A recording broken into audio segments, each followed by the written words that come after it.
Hey everybody, it's Harry from Slap Your Daddy Barbecue, the YouTube channel that teaches you how to master barbecue so you can spread barbecue love. If you love steaks, you're in for a treat today. I have a few of my Steak Cook-Off Association Pitmaster buddies. These are all champions, and we're gonna be going into Walmart to show you guys how to pick and shop for a steak, take it back to my place, have my buddies show you guys all their top secret winning first place Steak Cook-Off Association competition steak methods. Some of my friends are headed to Dallas for the World Championships. They're going to be practicing in my backyard. We're going to show you guys all the tips and tricks they use to reach the pinnacle of steak perfection. If you love to up your steak game or want to be a steak cook-off competitor, you definitely need to watch this episode.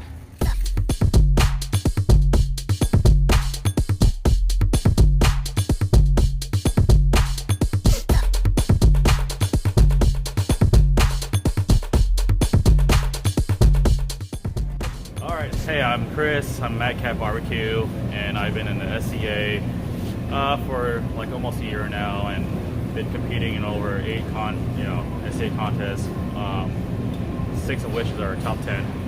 So yeah, I placed first and second on one of my SCA contests, and I was qualified to go to Dallas, Texas for the World Champion. Josh from White Oak Barbecue. Here at Walmart today, picking up some of the looks like pretty good steaks. Just gonna have a good time, show you guys some stuff, cooking these ribeyes, and just enjoying the day. So I love to cook steak, go out there, compete. The camaraderie is awesome. I normally do catering, Smoke Central Texas style. I just love barbecuing and just want to share it. I run a business, White Oak Barbecue, with catering, large events, pop-ups at breweries and whatnot. And I really love to barbecue and enjoy the hobby. How's it going, guys? I'm Freddie with Tri-City Pitmasters. I am an SCA promoter, competitor. I am all over the barbecue industry. I love to support different businesses. Help out wherever I can help out. So my team focuses a lot on local competitions, hosting local competitions. We also, like Chris, go around competing in the SCA industry or business. So yeah, we have not qualified to the Fort Worth, Texas yet, World Steak Championship, but we will.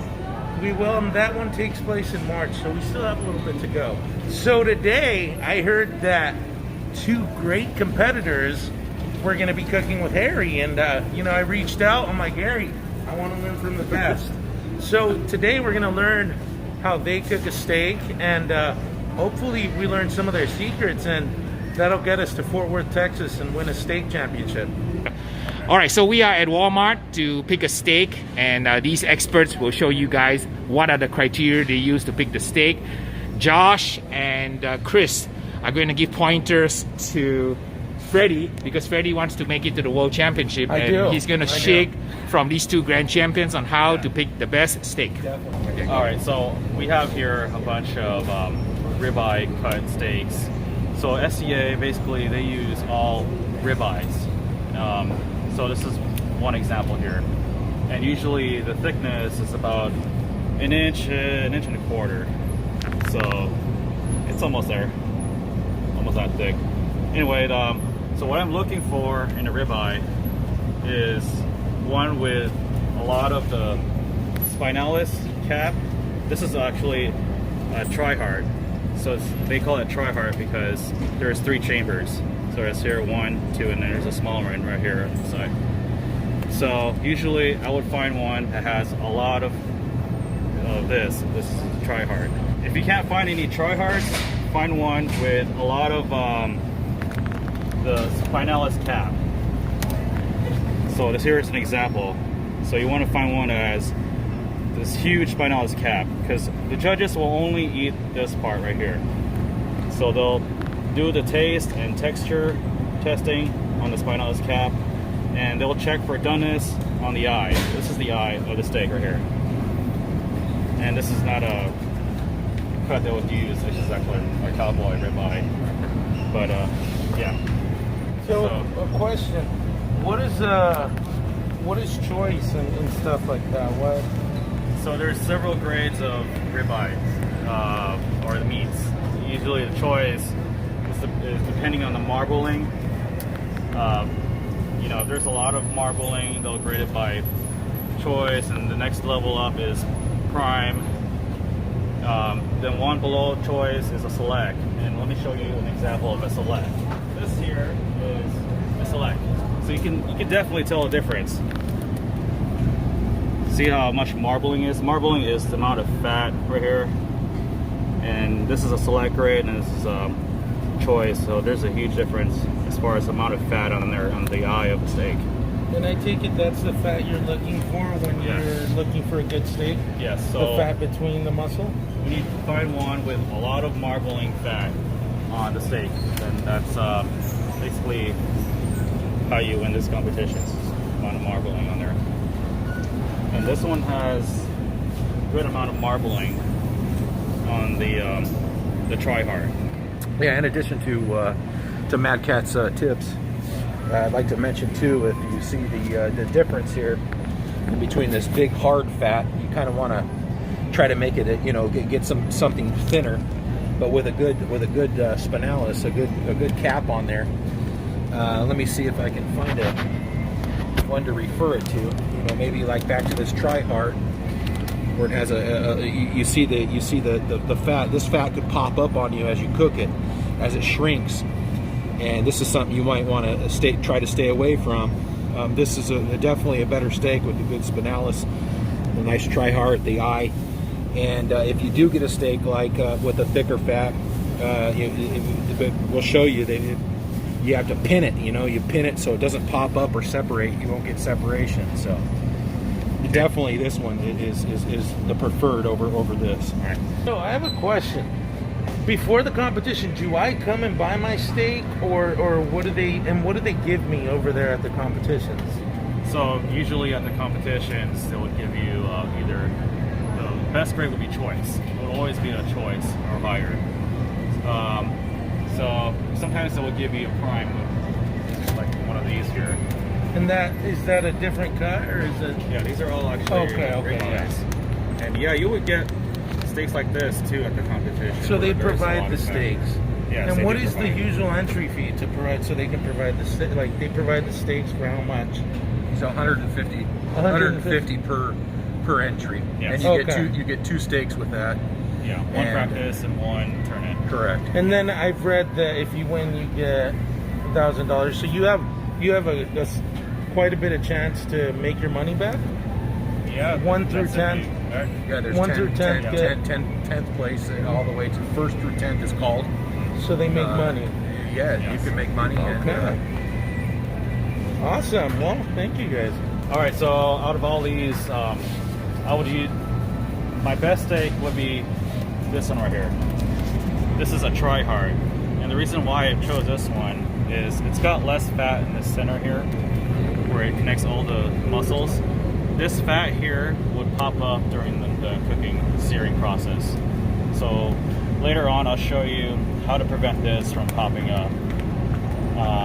But yeah, I like this too because it's got like nice marbling, and you can definitely shape it to form a nice looking steak while you're turning it in. If I came up to the table and I seen this, and this was my choices, and no tri-hard, this has a good spinalis, a bigger chunk of fat here, which I don't prefer, but we'll show you how to button that up at the best we can. And so yeah, this is the big spinalis is what I'd go for with the thinnest amount of fat. So for teaching purposes, you prefer something like this, right? With a big, yeah, little correct. tri-hard? See that you have the underneath the cap here, you got that strand of fat that's a lot thinner, a lot less chances of popping up, a lot less pinning. You keep it in tight. This is a better steak for sure. So for teaching purposes, we'll get one of these, right? And show everybody how to salvage a bad steak, because that's what's going to happen in the contest. And then I have a question. Perfect. Yeah. A question real quick. So, if I'm the last one to choose a steak, will I always get the option to choose the best ones, which is one of these you guys are calling tri-hards? or am I going to be left choosing one of these? Well, if I'm the last one to choose a steak. Well, if you're the last one to choose a steak, then you're going to be first on the next table. So there's two separate. You have two steaks to choose from. So the first pick, the first guy to pick, will be the last guy to pick on the second choice steak. Okay. And the last guy will be the first time on the second table. So it kind of makes it fair. So let's say I'm the last one now. Let's say I picked my first one, got a good one.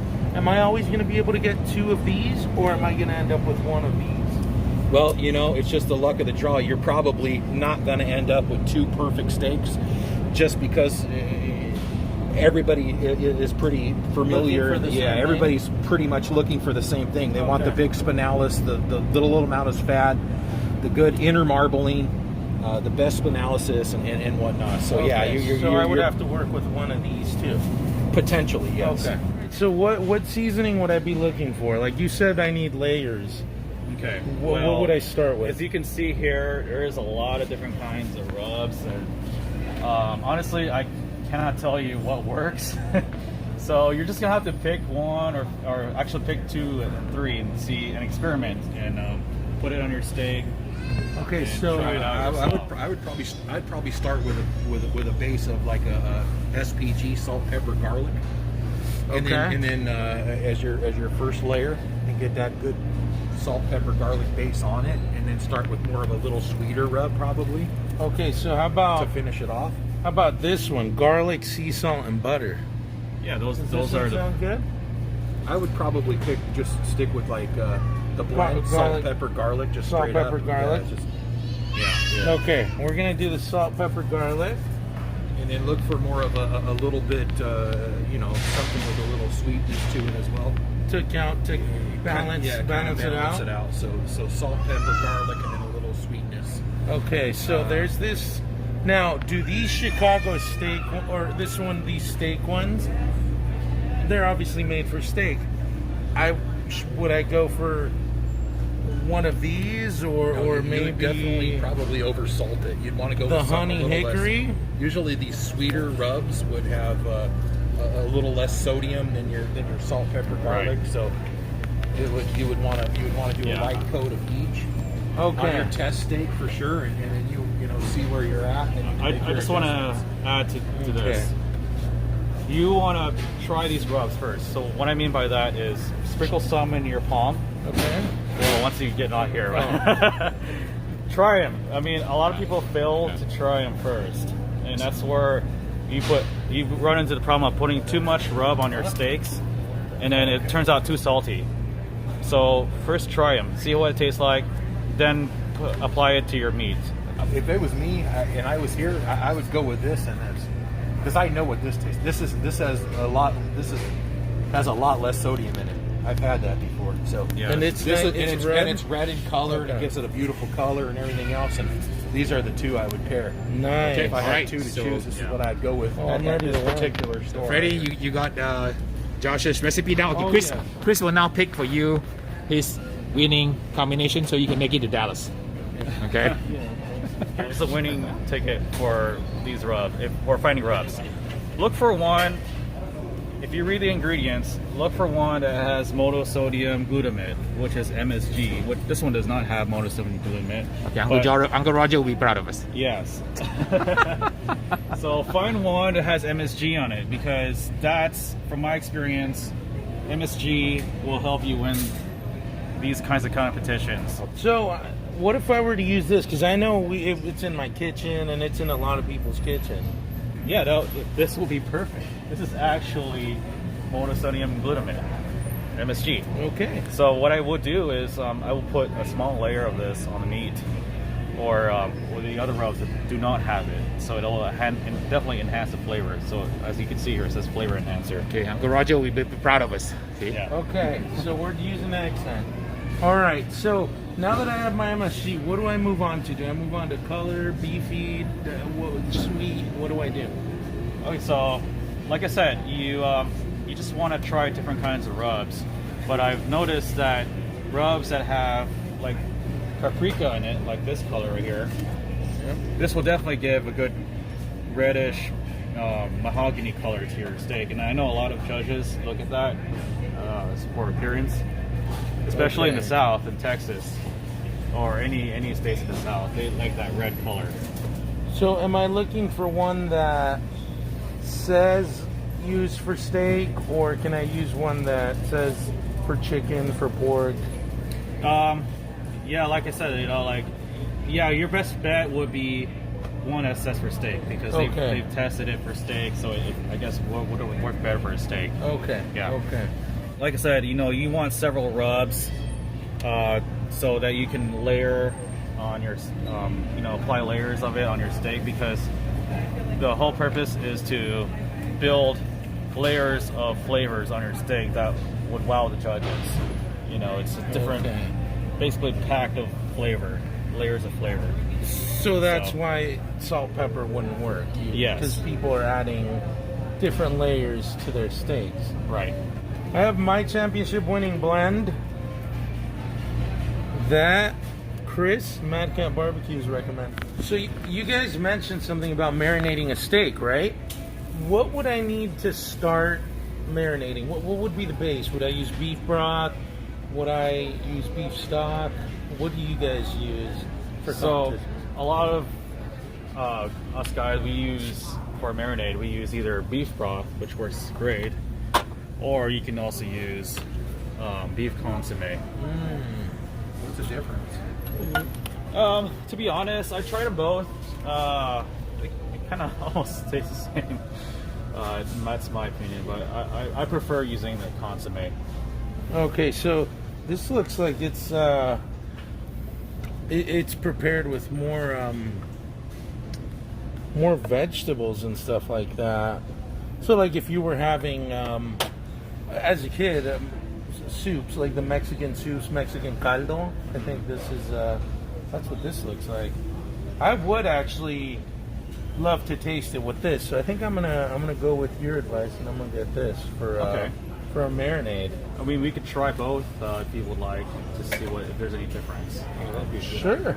Yeah, so how much would I need? 2 and 2 would be? One would be good enough to One marinate is good enough?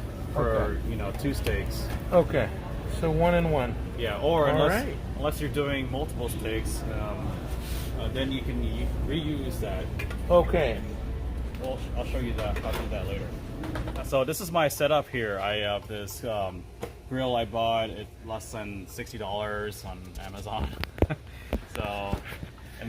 Here I can show you what's inside here. Basically, I got everything here. Well, I bought all this custom made. It's got like a steak riser. It's got a custom made grill grates. And it's got 2 zones, so you have a direct and indirect right here. And basically, I upgraded to the thermometer. I use a Tell-True, so that's way more accurate than the one it came with. And you use this grill, And $80 grill, to win all these first places on the SCA circuit. You're going to the World Championship in Dallas with this little puppy. Yes. So you're gonna be up against people with like thousands of dollars equipment. Yes. And a crew with a satellite dish and antenna and uniforms, and you're just gonna show up with this little puppy. Not only that, he's gonna show up in a Prius, and He's gonna show up a Prius he's gonna and kick some butt. Okay. Yeah. All right, folks. We have proven once again, numerous times. It's always the pitmaster, never the pit. Chris Guerin, world-class SCA cook, is gonna demo his technique using his $80 grill purchased off Amazon. Yes, on Amazon. On Amazon, Yes, no on less. So Amazon. So Yeah. Jeff Bezos, you are able to sell stuff that people can win prize money with.